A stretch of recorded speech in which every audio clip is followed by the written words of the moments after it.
আসন্ন লোকসভা নির্বাচনে বাংলার হাই ভোল্টেজ কেন্দ্রগুলির মধ্যে একটি হলো তমলুক। এই কেন্দ্রে তৃণমূল প্রার্থী হিসেবে বেছে নিয়েছে দেবাংশু ভট্টাচার্যকে। ওদিকে এখনও নাম ঘোষণা না করলেও সর্বত্র রটে গিয়েছে তমলুক আসনে বিজেপির প্রার্থী হচ্ছেন কলকাতা হাইকোর্টের প্রাক্তন বিচারপতি অভিজিৎ গঙ্গোপাধ্যায়। প্রার্থী হিসেবে নাম ঘোষণা হতেই সেখানে ভাড়া বাড়ি নিয়ে নিয়েছে তৃণমূলের দেবাংশু। ফুল মেজাজে ভোট প্রচার করতে সেখানেই থাকছে তৃণমূল নেতা। এক কথায় মাটি কামড়ে পড়ে রয়েছেন। আর দেবাংশুর ভাড়া বাড়িতেই দুদিন আগে হঠাৎ হাজির হয় চন্দ্রবড়া সাপ। দেবাংশুর ভাড়া বাড়ির নিচে সিঁড়ির কোণে সাপ নিয়ে রীতিমতো শোরগোল ছড়িয়ে পড়ে। এদিকে এই সাপ নিয়েও বিজেপিকে কটাক্ষ করতে ছাড়েননি দেবাংশু। তারই হবু প্রতিদ্বন্দ্বী কলকাতা হাইকোর্টের প্রাক্তন বিচারপতি অভিজিৎ গঙ্গোপাধ্যায়কে কটাক্ষ করে দেবাংশু বলেন, তমলুকে বিজেপির প্রার্থী এখনও ঘোষণা হয়নি, তার আগেই সিঁড়ির তলায় হাজির উনি।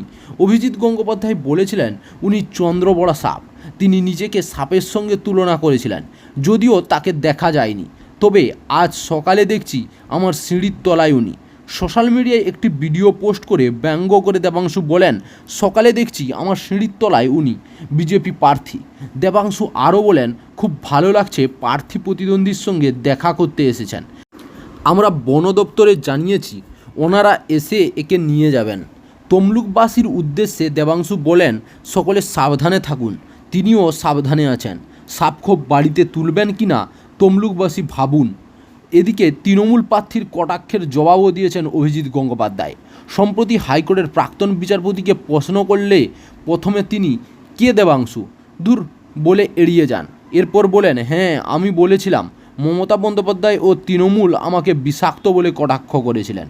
সেই পরিপ্রেক্ষিতেই আমি বলছিলাম যে হ্যাঁ আমি বিষাক্ত, যে কোনো মুহূর্তে চন্দ্রবড়া হয়ে যেতে পারি, আপনারা সাবধানে থাকুন। চাকরির খবর থেকে শুরু করে নিয়োগের খবর থেকে শুরু করে ঝড় ঝঞ্ঝা, দেশ বিদেশ, রাজ্য, জেলা এবং আপনার শহরের খবর একটা চ্যানেল আমাদের newsbangla.com-এ সবার আগে আপনারা পেয়ে যাবেন। তাই চ্যানেলটাকে অতি অবশ্যই সাবস্ক্রাইব করে পাশ থেকে বেল আইকনটা ক্লিক করে অল নোটিফিকেশন অন করে রাখুন।